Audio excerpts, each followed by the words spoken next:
All right, Wolfpack, happy Sunday. Let's go over Monday. We are approaching Murph in 2 weeks, so if you did not see the post or the email, go back on Facebook, check it out. I just released 4 new colors of shirts for our Murph 2022 limited edition shirts.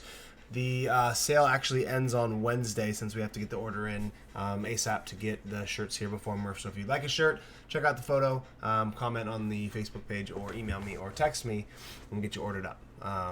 It'll be sweet. Okay, Monday, we've got oily work, squat clean, plus front squat, plus jerk, all to be done at 7 out of 10 effort or RPE scale plus. So you have an opportunity to kind of work up in a little bit of weight here. We just want to make sure we're getting 4 to 5 sets at a moderate weight. So you get to decide kind of how heavy you want to go. The complex is obviously going to be fatiguing on the entire body, the legs, the front rack, and even the shoulders. So the jerk is going to probably be the limiter.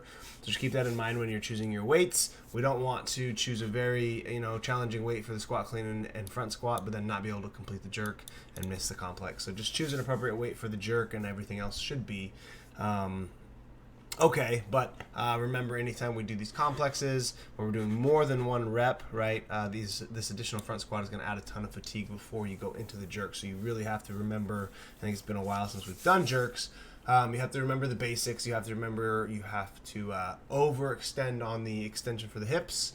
The feet have to move really, really quick so that you can clear underneath and get into that split jerk, because the legs are going to be a little heavy.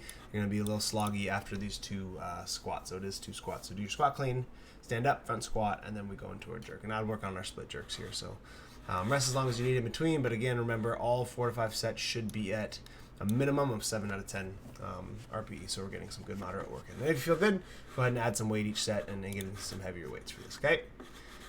Back squats, we've progressed from last week, 5 to 7 last week. This week is 4 to 6, so add some weight if you did it.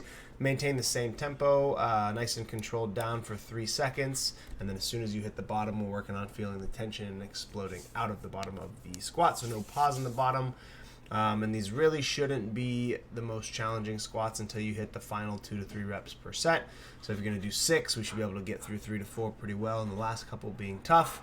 If you're doing 4, then you should probably be getting through 2, and then the final 2 being a little bit more challenging. Just make sure we adhere to the tempo. You work on that good torso angle, right? We don't falter too much in the squat, down and then up with a good tempo. And we get on that. Okay. The Metcon here is probably the most important part to pay attention to, and the stimulus, and making sure we're choosing appropriate weights, and the wall ball weight and the power snatch weight, so we do actually get an opportunity to get to the assault bike, because it is a lot of work to get in, and the cap on the AMRAP is very, very short. So 4 sets of 2 minutes on and 2 minutes off.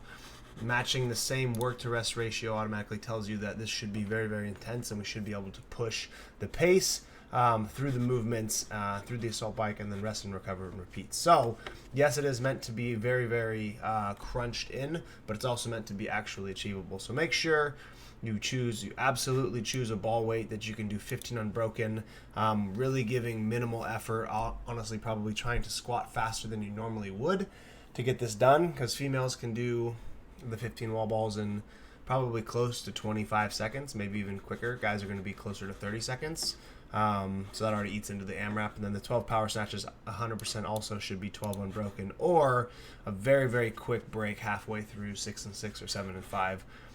That way we're getting to the assault bike around a minute 15, and having 45 seconds to a minute to actually work on the bike.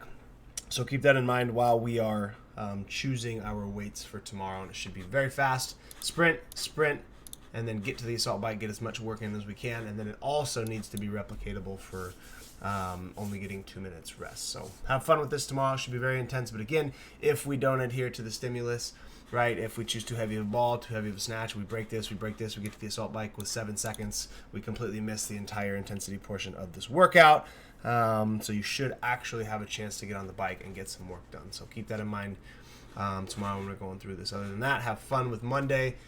Great way to kick it off. If you got questions, let me know. If not, see you in the gym. Toodles, peace later. Bye.